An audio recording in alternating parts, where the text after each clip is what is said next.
David, je vais commencer à boire à ta santé. In vino veritas. Et moi la tienne. Content de te retrouver pour parler ce matin de ta compréhension que j'estime révolutionnaire du jeûne de Ramadan. Pour ceux qui ne te connaissent pas, je voudrais te présenter très brièvement et pourquoi on fait cette vidéo. Donc, David Belhassan est un chercheur indépendant, étymologue et scénariste de films documentaires, a étudié les langues orientales vivantes et les sciences politiques à la Sorbonne et l'archéologie et la géographie à l'université de Haïfa. Il est auteur de 2 ouvrages qui se trouvent sur Amazon. Le premier, Israël, amour et désamour, récit d'un itinéraire idéologique, auquel probablement on consacrera une autre vidéo. Le deuxième ouvrage, La haine, maintenant, sionisme et palestinisme, les 7 pièges du conflit. Maintenant, pourquoi on fait cette vidéo? Vous en parlez. On a fait une longue vidéo dans la série Confidences sur le jeûne dans le judaïsme, le christianisme et l'islam. Et on a estimé que ce serait utile de le faire en arabe et en français, mais de façon à dire l'essentiel. Donc, sa conception, la conception de David Belhassan sur le jeûne de Ramadan. Les informations que fournit David Belhassan sont très riches et originales, qui renversent totalement la conception qu'ont les musulmans et les chercheurs occidentaux sur le Ramadan. Je laisse aux auditeurs juge de cette vision révolutionnaire qui m'a beaucoup appris, à vrai dire. Donc, bien que je connais bien le droit musulman, mais c'était vraiment des nouveautés. David, je veux maintenant te passer la parole pour que tu nous parles du jeûne de Ramadan brièvement et de Ramadan dans le Coran. À toi la parole, David. Bonjour Samy et bonjour à tous les auditeurs. Cette vidéo s'adresse évidemment aux francophones, mais également aux arabophones qui sont bilingues, qui sont aussi des francophones, et aussi à des hébréophones qui sont francophones, parce qu'il y a certains mots bibliques qu'ils vont remarquer dans cet exposé. Alors, je fais un lien entre le jeûne du Ramadan et le deuil biblique de la destruction de Jérusalem. Et on doit se demander, mais est-ce qu'il y a un lien et pourquoi y a-t-il un lien? Alors, je vais commencer par le terme Ramadan lui-même. C'est un apax dans le Coran. Ça signifie qu'il n'apparaît, il n'est mentionné qu'une seule fois.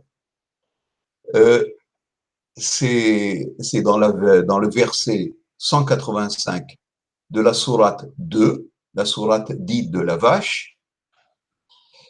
Et ce terme est mentionné dans un contexte assez vague et dans des termes assez imprécis. C'est pour moi quelque chose d'assez étonnant que ça soit annoncé la centralité, l'importance de ce jeûne dans la pratique musulmane. Ce jeûne est considéré comme un des 5 piliers de l'islam. C'est même interpellant et bizarre qu'un terme si décisif dans une religion n'apparaît qu'une seule fois. Juste un aparté, j'ai remarqué que même dans la Torah, il y a des mots qui n'apparaissent qu'une seule fois, et à chaque fois, il y a une problématique derrière ce fait. Alors, retournons à cette sourate numérotée 2 dans les Corans qui sont les Corans officiels, mais qui, d'un point de vue chronologique, et en particulier je m'adresse à toi, professeur Sami Eldin, puisque tu as diffusé un Coran dans son ordre chronologique, supposé chronologique. Et dans cet ordre chronologique, la sourate 2, en réalité, est numérotée 87 sur les 114 du Coran. C'est donc une sourate tardive, assez tardive, mais l'important, c'est elle appartient à la période dite médinoise. Donc, c'est une sourate après l'hégire. Les auditeurs savent ce qu'est l'hégire, sinon, j'explique en 2 mots, c'est le fait que Mohammed et son groupe ont quitté la Mecque pour arriver à la ville de Yatrib. C'était le nom à l'époque c'était un bourg, une place forte, fortifiée, qui ensuite a pris le nom de Médina. Je ne vais pas m'étendre sur l'origine étymologique de ces mots-là, parce que ça sort un peu du cadre de notre exposé. Mais ce qui est important, c'est que c'est ce verset qui parle, ces versets médinois, sont à une époque tardive. C'est l'important de savoir. Parce que les Juifs habitaient cette ville ce bourg de Yatrib.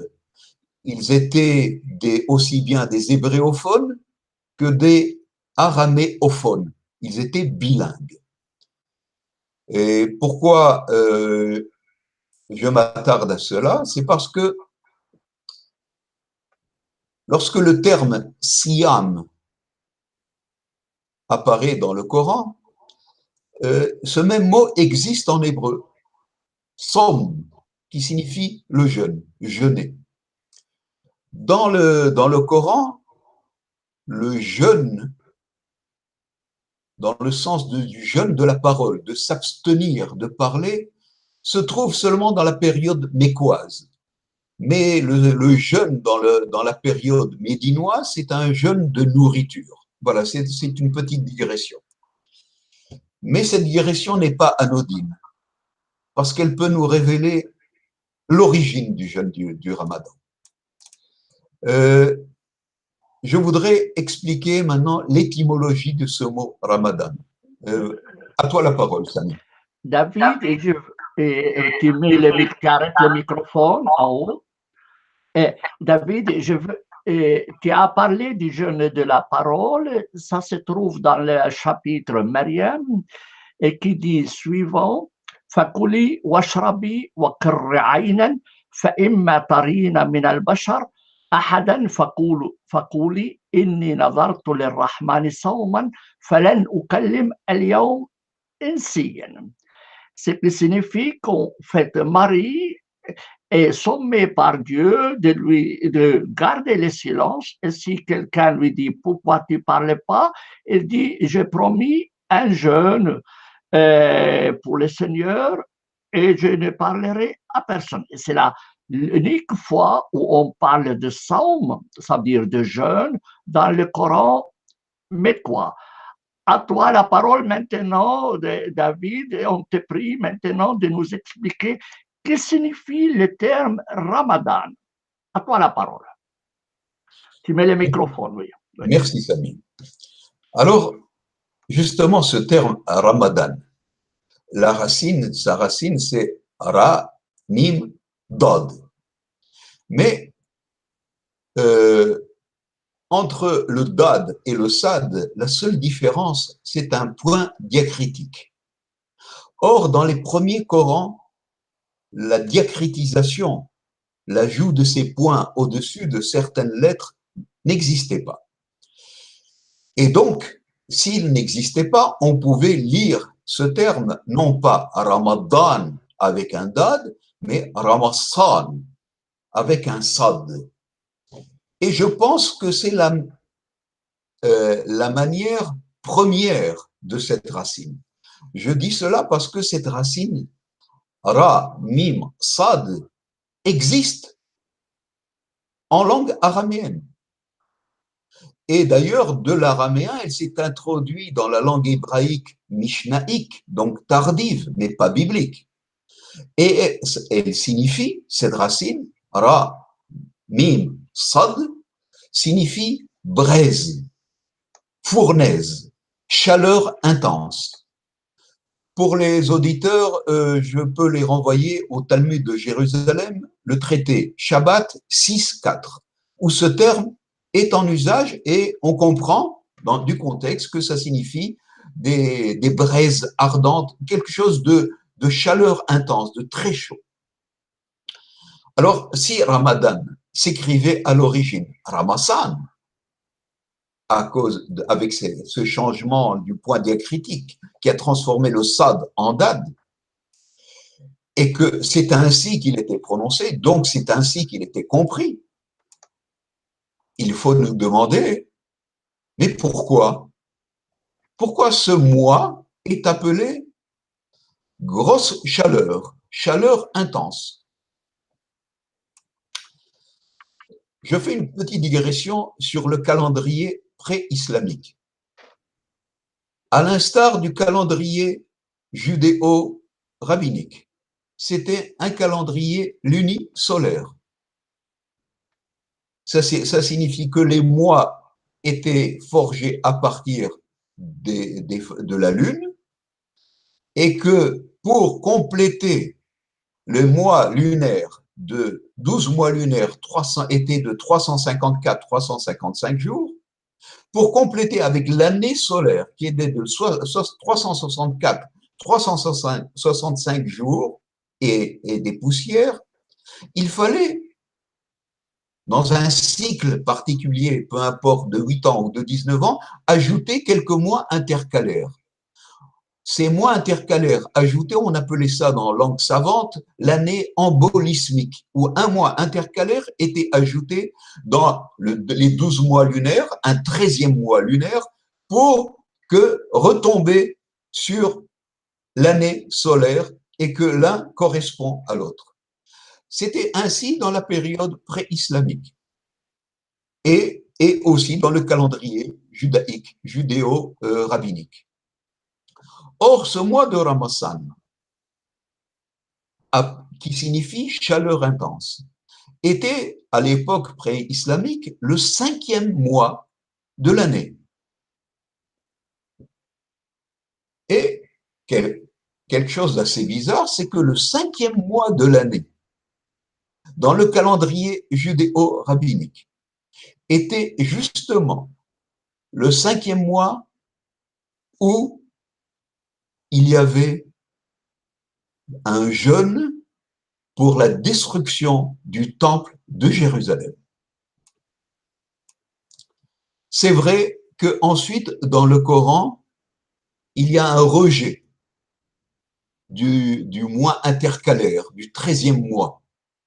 Mais là, on parle du point de vue du calendrier local. Le calendrier local, aussi bien au Hijaz d'avant l'islam et chez les judéo-rabbiniques, le 5e mois était un mois d'été, où il faisait aussi bien en Israël que dans le Hijaz extrêmement chaud, une chaleur intense. Et c'est pour cela qu'il est appelé Ramadan, fournaise.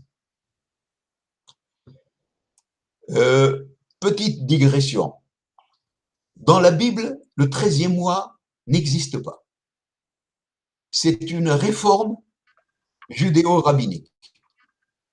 Et c'est peut-être pour cela qu'ensuite le Coran a rejeté ce 13e mois parce qu'il se fondait sur la Bible, sur un enseignement biblique, et dans la Bible, ce mois n'existant pas, le 13e mois n'existant pas, il a été rejeté. Je ne vais pas m'étendre sur le calendrier biblique, c'est quelque chose d'extrêmement compliqué et qui sort du cadre de cet article, de cette vidéo. Oui, à toi, Samy.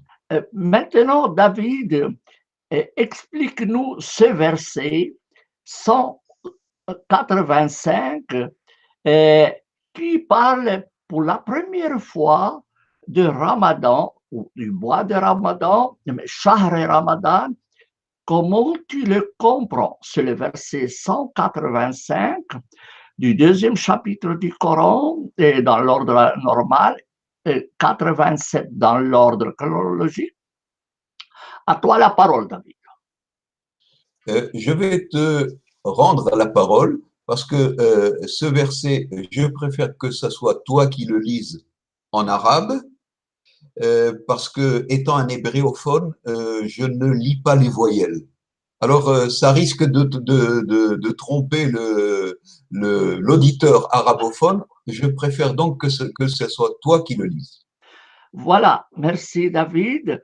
Le verset 185 du livre du chapitre 2, chapitre de la vache, dit ce que suit. شهر رمضان الذي أنزل فيه القرآن هدى للناس وبينات من الهدى والفرقان فمن شهد منكم الشهر فليصمه ومن كان مريضا أو على سفر فعدة من أيام أخر يريد الله بكم اليسر ولا يريد بكم العسر ولتكملوا العدة ولتكبروا الله على ما هداكم ولعلكم تشكرون. En fait, l'essentiel, donc, c'est le début où on parle de Shahr Ramadan. وَمَنْ شَهَدَ مِنْكُمْ فَمَنْ شَهَدَ مِنْكُمْ الشَّهْرَ فَلْيَصُمْ. Donne-moi ta compréhension, David, de ce verset. Merci, Samy. J'ai fait en fait une traduction pratiquement mot à mot de ce verset. Et j'ai pris les mots importants de ce verset. Alors, le premier mot, shahr. Ce mot, pour moi, ne signifie pas le mois en entier, mais son étymologie première, son sens premier, signifie le croissant, le filament de lune, ascendant, c'est-à-dire un petit filament en forme de croissant, semi-courbé, et dans lequel, selon les phases de la lune, j'aurais pu mettre un croquis, il existe d'ailleurs dans mon article où on voit les phases de la lune. Le début du mois lunaire commence par un filament, un petit croissant de lune dans cette forme. Ensuite, la lune grandit jusqu'à la pleine lune, puis elle diminue. On appelle ça le croissant descendant par rapport au croissant ascendant. Et enfin, après 28 jours, donc les phases lunaires à chaque fois 7 jours, 7, 14, 21, 28, et après ces 4 phases lunaires, la lune disparaît, on ne la voit plus pendant 1 ou 2 jours, et ensuite elle réapparaît. Et c'est la nouvelle lune. C'est pour ça d'ailleurs qu'en hébreu, on appelle ce croissant de lune nouveau. Hadash. Hodesh. C'est par une extension que entre un croissant de lune ascendant jusqu'à l'autre croissant de lune ascendant, cette période est appelée un mois entier. Mais au départ, d'un point de vue étymologique, shahr signifie le premier croissant de lune. D'ailleurs, ce mot existe dans la Bible et ce qui est intéressant, c'est que il parle d'ornements, de bijoux que des Ismaélites portaient sur le cou en forme de croissant de lune, un filament de lune. Shahr. Le deuxième mot, Ramadan, on vient d'en parler, il signifie grosse chaleur, et on voit elle l'a dit, unzil fihi al-Qur'an, hudan. C'est un guide, une guidance, c'est comme ça que le traduit Shuraki, le traducteur du Coran. Il dit c'est une guidance pour les gens, et évidence, c'est aussi une racine qu'on peut rapprocher à la racine hébraïque qui signifie évidence, et évidence, de la guidance. Furqan existe aussi en langue araméenne, d'ailleurs dans la célèbre prière du Kaddish, la prière pour les morts dans le judaïsme, ce terme existe et signifie rédemption. Alors, et ensuite, le Coran dit Famin shahad minkum el shahr. Alors, quiconque témoignera parmi vous du croissant, témoigner du croissant, alors qu'il jeûne. La question qui se pose, mais témoigner alors du croissant alors qu'il jeûne. Donc, il faut témoigner du croissant lunaire. Et de manière assez bizarre, c'est que le témoignage du croissant lunaire existait dans le judaïsme, et en particulier à l'époque du deuxième temple. Dans le Talmud, il y a tout un traité qui parle de la manière dont les témoins de la vision oculaire de la Lune, pas par des calculs astronomiques, mais par la vision oculaire, qui s'est conservée d'ailleurs dans l'islam, où ils devaient être en attente, se préparer, se sanctifier. Se sanctifier. Et nous allons y revenir à ce terme. Qu'est-ce que ça signifie, se sanctifier? Et ils devaient se préparer et être, comme ils étaient coutumiers à la vision oculaire de la Lune, qui était difficile à voir, parce qu'on ne voyait ce premier filament de Lune qu'à la tombée du Soleil, où il y avait encore une luminosité, et que petit à petit, on voyait apparaître ce croissant lunaire à une certaine hauteur du ciel. Très, très compliqué. Un kidam ne saura pas voir le premier filament lunaire, le premier croissant lunaire. Ce sont des gens qui sont habitués à le faire. Et donc, il y a tout un traité talmudique qui parle de ces témoignages. Et il devait y avoir 2 témoins. Et pourquoi au moins 2? Parce qu'il y a un verset biblique qui dit que toute chose sera établie par 2 ou 3 témoins. Et je continue les mots dans ce qu'il y a écrit. Alors je me dis, alors première chose, je me dis, il faut des témoins. Et alors qu'ils jeûnent. Donc les témoins doivent jeûner. Et ensuite, le verset du Coran, de cette sourate continue et dit, et quiconque est malade, marid, et puis il y a un mot, il y a écrit fil marid, ou fil safar, safari. أو على سفر. على السفر. على السفر. Alors j'ai remarqué que tout le monde a traduit en voyage. D'ailleurs, le mot safari en français vient de ce mot arabe, safar. Alors, est traduit en éloignement, celui qui est éloigné. Mais celui qui est en voyage. Mais l'étymologie de ce mot ne signifie pas du tout voyage. D'un point de vue étymologique, ce terme existe en araméen et en hébreu, en cananéen et dans toutes les langues de cette famille et signifie éloignement, dans un endroit qui est loin des villes. Donc évidemment, si quelqu'un est loin d'une place centrale, et pour arriver à la place centrale, il faut qu'il voyage. Donc le sens voyage est un sens dérivé. Moi, je traduis quiconque est malade ou en éloignement, alors qu'il destine d'autres jours. Mais en éloignement, de quoi? Ça veut dire quoi, quelqu'un qui est en éloignement, donc qui voyage? Il doit arriver où? Il y a quelque chose ici d'incompréhensible. Où doit-il arriver? Or, c'est exactement ce qui se passait avec le temple de Jérusalem, où il y a écrit dans la Bible, celui qui est loin de Jérusalem et qui ne peut pas venir à Jérusalem pour faire un sacrifice, alors qu'il destine d'autres jours pour faire le sacrifice.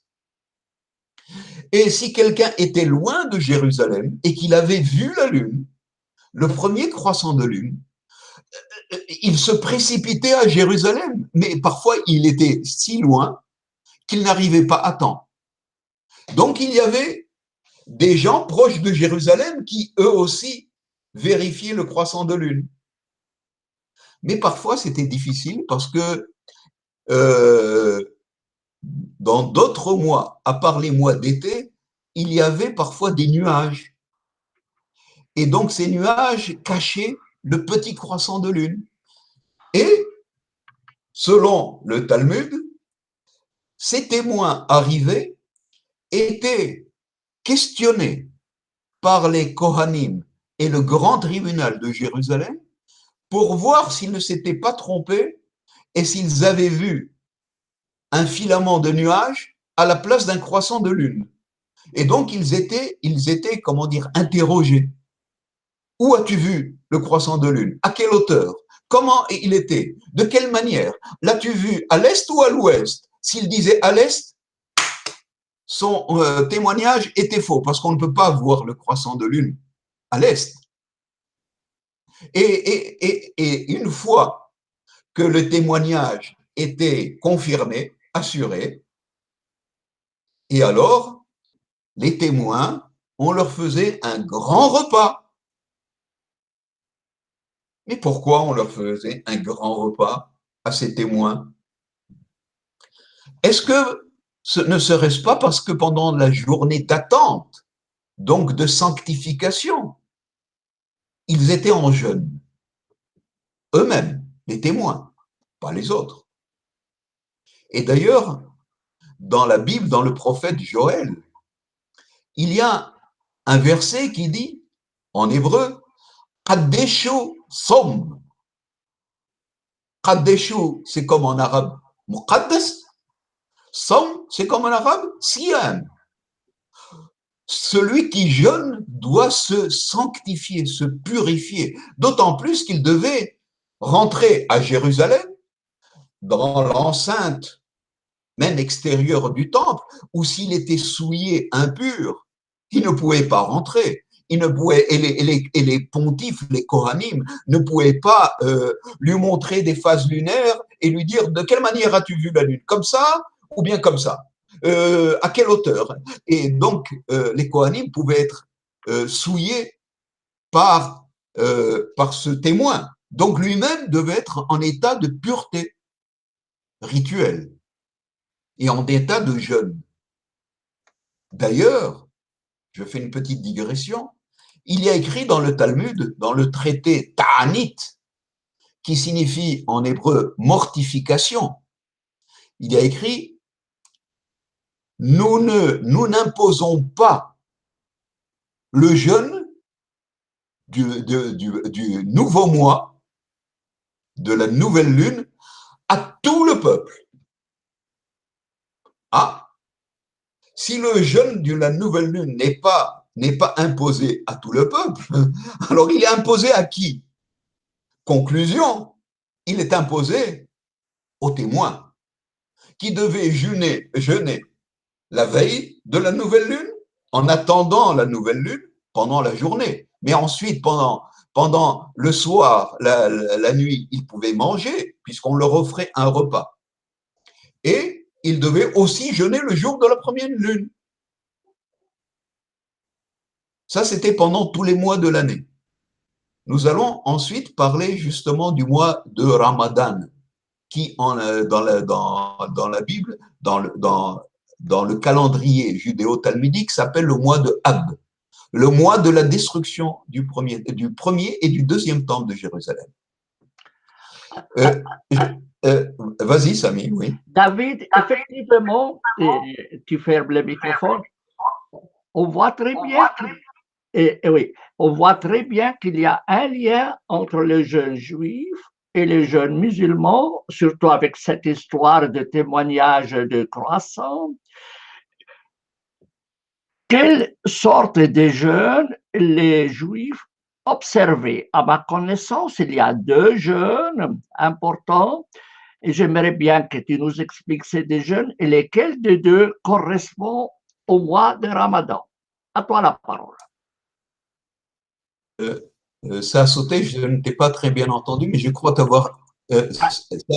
Alors je vais parler. Donc, on voit très bien qu'il y a un lien entre le judaïsme et l'islam en matière de jeûne, surtout avec cette histoire de témoignage du croissant. Et maintenant, j'aimerais que tu nous parles des sortes de témoins de jeûnes que les juifs observent.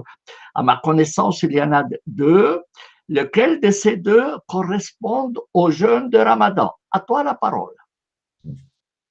En réalité, il y a plus que deux, mais ils sont tous en rapport avec soit la destruction du temple de Jérusalem, soit le jeûne de Kippour, qui est un jeûne d'expiation et qui a un rapport aussi avec le temple. Mais les deux principaux jeûnes du calendrier judaïque, du calendrier juif, si tu veux, mais j'appelle ça judaïco-rabbinique, c'est le jeûne du mois de Ab, le 5e mois, qui correspond, qui est en été, en plein été, qui correspond au mois de Ramadan, et le jeûne qui est le 7e mois, qui correspond, qui est le jeûne de Kippour et qui pourrait correspondre à la cérémonie de la Ashura. Parce que aussi bien le jeûne du mois de Ab que le jeûne de Kippour, c'est le 10e jour du mois. Or, Ashura, c'est 10 aussi. Mais, selon mon opinion, il correspond au jeûne de Kippour. Là, nous parlons du jeûne de Ramadan, donc du jeûne du mois de Ab. Une petite digression. Lorsque je reviens au témoignage de la nouvelle lune, lorsque les témoins avaient témoigné de cette nouvelle lune et que c'était confirmé par le grand tribunal et les Kohanim, les pontifes, alors les trompettes et les chauffards, qui est une corne de bélier, sonnaient dans tout le pays pour annoncer la nouvelle lune et faire les sacrifices animaux sur l'autel du sanctuaire de Jérusalem. C'était ainsi la coutume lorsque le temple de Jérusalem était encore établi avant la destruction. Pour moi, cette histoire de proclamation et aussi de fait que d'un grand festin me rappelle les festins de Eid el-Fitr, qui est à la fin du jeûne, aujourd'hui tout le mois de Ramadan, et aussi le fait qu'on proclame dans tout le monde musulman, voici commence le mois de Ramadan. Donc là aussi, il y a un lien. Mais je vais continuer ce dont je voulais parler. C'est qu'après la destruction du deuxième temple de Jérusalem, ce jour qui était un jour de fête, de sanctification, de proclamation et de sacrifices faits sur l'autel, est devenu un mois de malheur, de mortification, de jeûne, par exemple, dans le livre des Lamentations, tout le peuple est considéré comme une veuve qui se lamente. Et donc, après, c'est la destruction du deuxième temple, il y a eu ce qu'on appelle l'établissement de jeûne en commémoration de la destruction du temple. Alors ce jeûne-là qui commémorait toutes les phases de la destruction du temple. Aussi bien lorsque les troupes de Nabucodonosor ont encerclé Jérusalem. Et ensuite, l'ont commencé à détruire les murailles. Et ensuite, ont commencé à affamer la population. Et ensuite, pour l'apothéose, on brûlé, on détruit le sanctuaire. Et cette apothéose de catastrophe nationale et théologique, puisque c'est une atteinte au Dieu d'Israël, cette catastrophe s'est passée le 10 du mois de Ab. Donc, entre la première lune de ce mois, de Ramadan, Ramassan, et jusqu'au 10.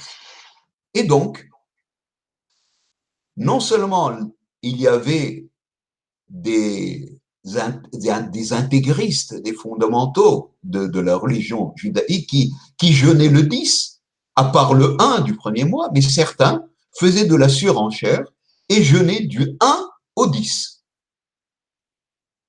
Ces personnes qui faisaient de la surenchère ont été appelées plus tard les endeuillés de Sion, parce qu'ils faisaient de la surenchère de mortification. Même dans le judaïsme talmudique, qui s'oppose à ces personnes qui font de la surenchère. Mais même eux faisaient une certaine surenchère, puisque dès le 17 du mois précédent, jusqu'au 10 du mois de Ramassan, Ab, Ramadan, s'endeuillaient. Certains même jeûnaient du matin au soir, pendant toute cette période. Et certains même, plus tard, en particulier dans le mouvement karaïte, qui était un mouvement anti-talmudique, tardif, mais qui avait des précurseurs, ont même fait de la surenchère en jeûnant tout le mois complet, du matin au soir. Et le 10, ils jeûnaient 24 heures, toute la journée et toute la nuit. On voit un peu de cette surenchère dans le verset du Coran qui parle de autre jour. Akhiran. Dans le Coran, Ayam Okhar. Ayam Okhar, oui. Ayam Okhar, des autres jours. Mais d'un point de vue de premier, le Coran ne parle que des témoins oculaires. Et ceux qui veulent faire de la surenchère, eh ben, qu'ils jeûnent d'autres jours, ou alors des jours de remplacement. Pourquoi? Parce qu'ils ont été malades, ou ils étaient loin, ou ils étaient en voyage, ou pour d'autres raisons, ils n'ont pas pu jeûner. Alors il y a des jours de remplacement. Mais de remplacement de quoi? Du jeûne des témoins oculaires. C'est ce que le Coran dit. Je fais de nouveau une petite digression. C'est que dans le Coran lui-même, dans un autre verset que tu vas d'ailleurs lire, il y a écrit que, je vais voir ce verset, il me semble qu'il est le 183, si je ne m'abuse pas, où il y a écrit que ce jeûne a été établi par ceux qui vous ont précédé, par ceux qui étaient avant vous. Et le mot qablqem peut signifier en hébreu ceux qui vous ont précédé, mais ceux qui vous l'ont transmis. C'est pour ça d'ailleurs qu'on dit en hébreu Kabbalah, transmission, la réception. Alors, ce verset, si tu peux le lire. Oui, effectivement, David, c'est le verset 183 du deuxième chapitre du Coran, le chapitre de la vache, qui dit Ya ayyuha alladhina amanu, kutiba alaykum as-siyam, kama kutiba ala alladhina min qablikum, la'allakum tattaqun. À toi la parole, David. Très bien. Donc, si on traduit, on traduit On peut dire comme ça. Alors, ohé et ohé ceux qui croient. Hein, c'est une expression qui existe aussi en hébreu. Aya, voilà, c'est une exclamation. Ohé et ohé ceux qui croient. Il a été prescrit pour vous, le jeûne, comme il l'a été prescrit à ceux avant vous, qui vous ont précédés, afin que vous craigniez, afin que vous soyez des craignants qui ont la foi. Voilà. Donc, il parle d'un jeûne qui préexistait. Mais chez qui il préexistait ce jeûne? Si ce n'est chez les Juifs de toute tendance, qu'ils soient des Juifs talmudiques, qu'ils soient des Juifs judéo-nazaréens, et qu'ils soient même des Juifs de tendance dissidente, de sectes dissidentes, comme les Sadducéens, comme les Esséniens, comme les proto-Caraïtes. Donc, c'est un jeûne qui préexistait. Alors, quel jeûne préexistait chez les Juifs? Au mois de Ab, au 5e mois, le mois de Ramadan. C'est le jeûne sur la destruction du temple de Jérusalem. Cela ne peut pas être autre. À toi, Sam. David, je vais juste un petit résumé pour que tu me dises si j'étais bien compris. C'est que les Juifs avaient deux jeûnes principaux. Le premier jeûne, c'est le jeûne du Kippour, qu'on appelle ça, et qui est en fait les jours où on commémorait la purification du temple qui tombait le 10 du mois de Tishri. Et ça, c'est le premier jeûne qui s'appelle le jour de la repentance ou le jour de tout ce que tu voulais, mais les Yom Kippour, on les connaît bien. Mais ça, ce n'est pas le Ramadan.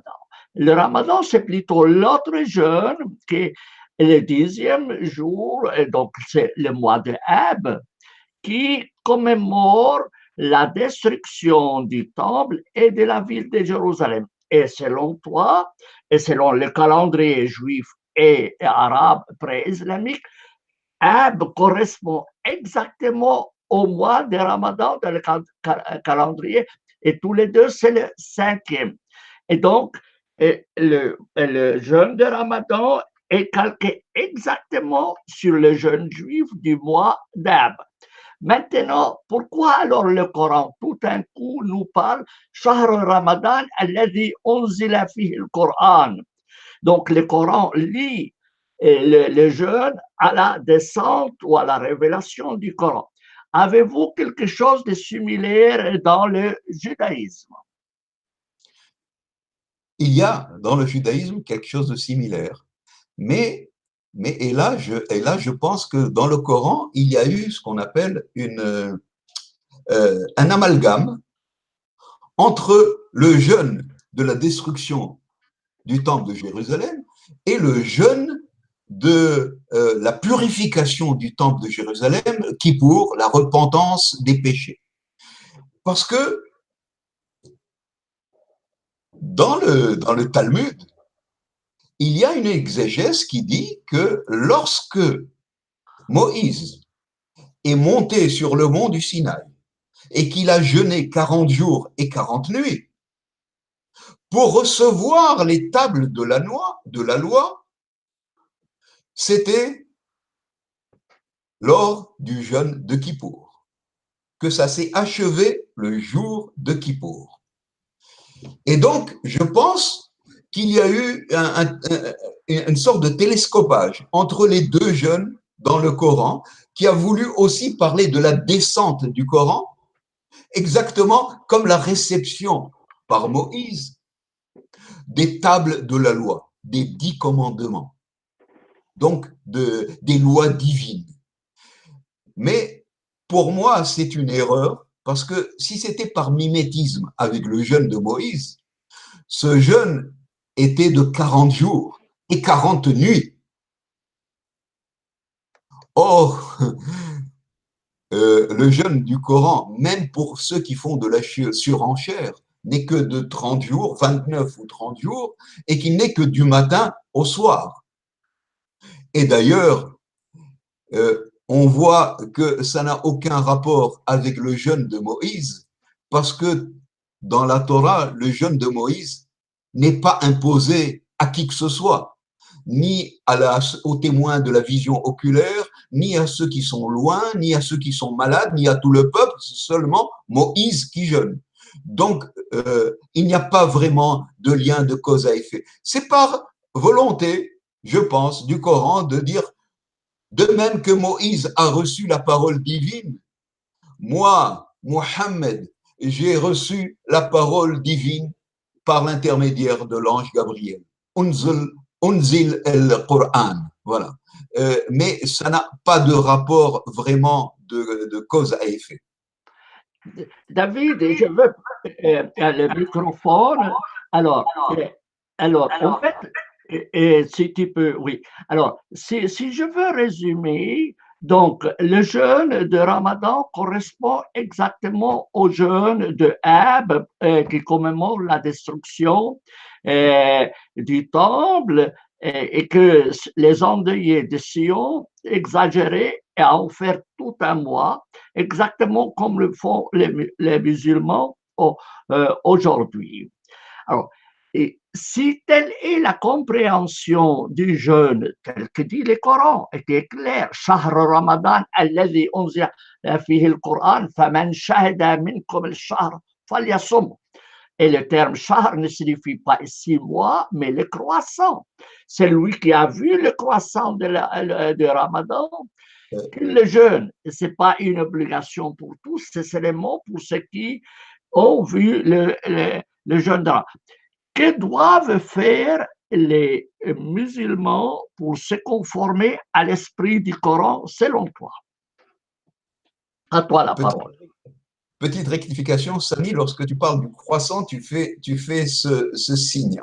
Là, ça, c'est la pleine lune. Le croissant, c'est ça. Oui, c'est exact. Oui, je m'excuse. Pour ne pas tromper les auditeurs. C'est un petit filament qui a une certaine oblique et qui est comme cela. Bon. Alors, je vais répondre à ta question. Tout d'abord, je voudrais faire encore une fois une petite digression. Il y a dans le Coran, il y a écrit, et encore une fois, tu vas lire ce verset du Coran, où il y a écrit que Allah veut pour vous l'aisance. Il ne veut pas pour vous la gêne. Ça signifie que si tu veux lire, et on va le traduire mot à mot pour comprendre, qu'une fois qu'il a décrété qu'il faut jeûner le shahr du Ramadan, et il continue, Allah veut pour vous l'aisance, il ne veut pas pour vous la gêne. Et ensuite, j'expliquerai pourquoi ce verset est très important. Oui, et je veux le lire, David. Effectivement, le même verset où on parle du croissant de Ramadan et des témoins, il est dit يريد الله بكم اليسر ولا يريد بكم العسر. Donc, ce même verset recommande aux gens de ne pas exagérer. Vous voyez, je répète, يريد الله بكم اليسر ولا يريد بكم العسر. À toi la parole, David. Alors, pour conclure, et après que nous avons exposé toutes ces données, il me semble que pour se poser la question, que doit donc faire aujourd'hui un musulman s'il veut être fidèle à la lettre et à l'esprit du Coran? D'autant plus qu'aujourd'hui, il y a un nouveau mouvement qui se dessine dans l'islam. On appelle ce mouvement le mouvement coraniste. Ce n'est ni un mouvement sunnite et ni le mouvement chiite.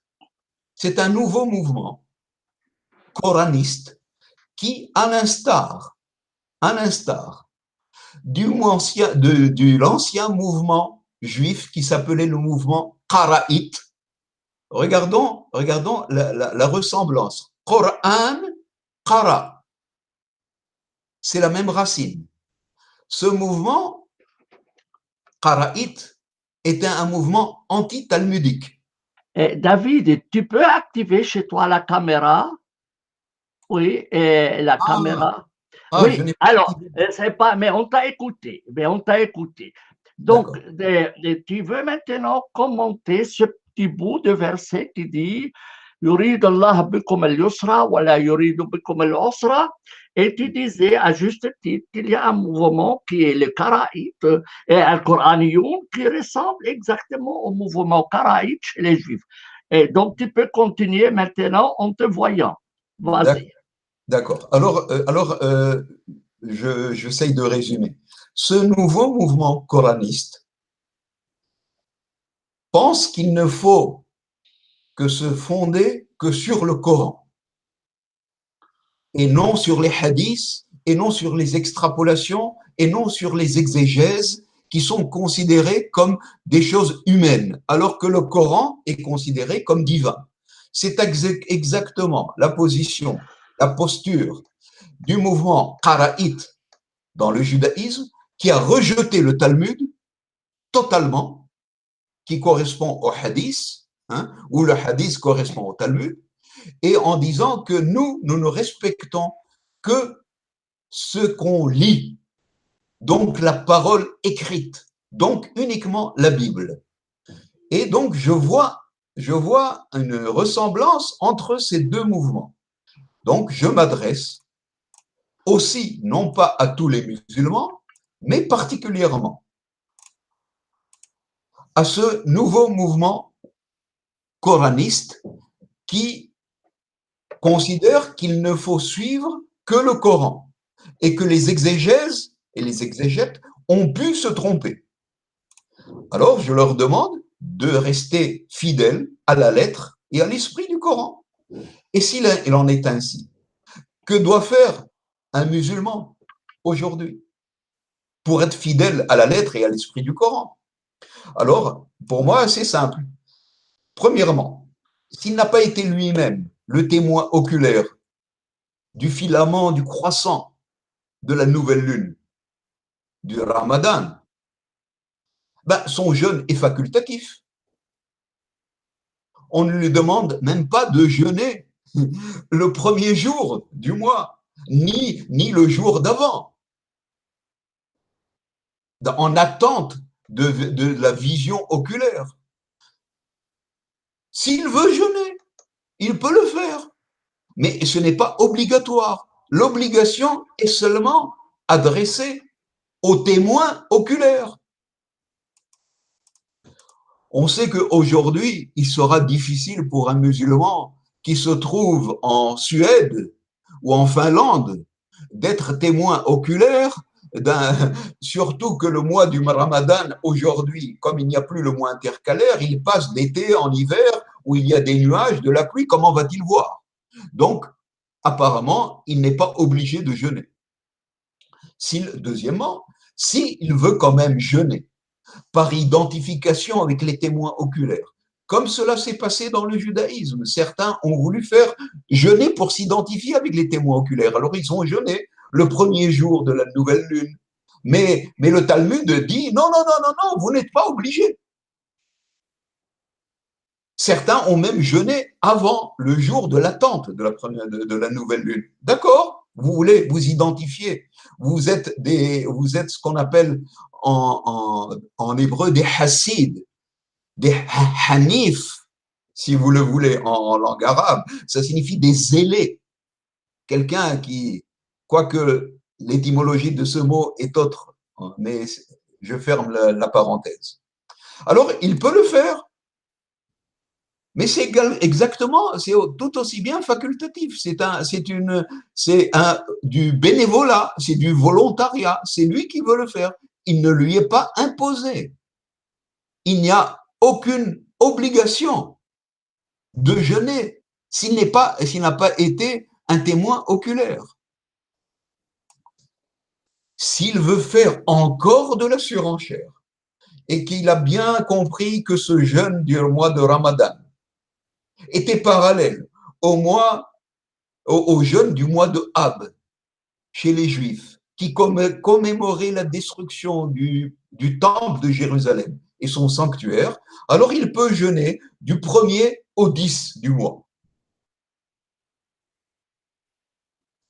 Et là, s'il veut vraiment, vraiment être comme un endeuillé de Sion et faire du zèle de façon extraordinaire, alors là, il peut jeûner tout le mois du Ramadan. Mais alors, qu'il se souvienne qu'il risque d'être en contradiction avec l'esprit du Coran et même être en contradiction avec le verset du Coran qui dit que Allah veut pour vous les autres. Il ne veut pas pour vous la gêne, il ne veut pas vous imposer quelque chose d'impossible ou d'extrêmement difficile à le faire. Un jeûne de 29 jours ou de 30 jours, de l'aube jusqu'au couchant, en plein été, comme il était à l'époque, et même en hiver ou au printemps ou en automne, c'est un supplice. C'est un supplice même pour quelqu'un en bonne santé, même pour quelqu'un qui n'est pas en déplacement, même pour quelqu'un qui est vigoureux, même pour quelqu'un de jeune, qui est jeune d'un point de vue de l'âge. Imaginons, alors, qu'est-ce que ça doit être pour le reste de la population? D'autant plus qu'il n'y a pas d'interdit de labeur, de travailler. Imaginons des gens en plein travail, en train de mettre du goudron sur la route, en train de jeûner. C'est une torture. C'est, à mon avis, c'est presque une offense faite au divin. Alors, je me pose la question, est-ce que les musulmans ne doivent pas relire le Coran de manière un peu nouvelle, avec du recul, et de se dire que de la même manière qu'on scrutait le croissant de lune, le filament de lune, qu'ils scrutent les mots du Coran et qu'ils n'acceptent pas a priori les exégèses, qui leur imposent telle chose parce que les exégètes ont compris de telle manière. L'idiome du Coran est un idiome qui est un idiome composite. Il y a des centaines de mots hébreux et des centaines de mots araméens, à part les mots locaux de la langue himyarite et de la langue sabéenne. Il y a des expressions entières qui sont prises, empruntées, calquées sur la Torah, sur la Bible, sur le Pentateuque, sur le livre des psaumes. On ne peut pas lire le Coran et faire abstraction de la Bible et des évangiles. Ce n'est pas possible. C'est une lecture un peu primaire du Coran et par trop, comment dire, restrictive. Et c'est pour ça que j'ai fait cet article, j'ai écrit cet article en me fondant uniquement sur les mots du Coran et leur étymologie pour prouver que ce n'est pas ce que le Coran demande. Un jeûne de 29-30 jours, ce n'est pas ce que le Coran a demandé et a imposé. Ce sont des extravagances, des surenchères, d'exégètes, mais ce n'est pas la parole écrite. C'est à peu près ce que je voulais dire. Et tu as des questions, Samy, je serais heureux d'y répondre.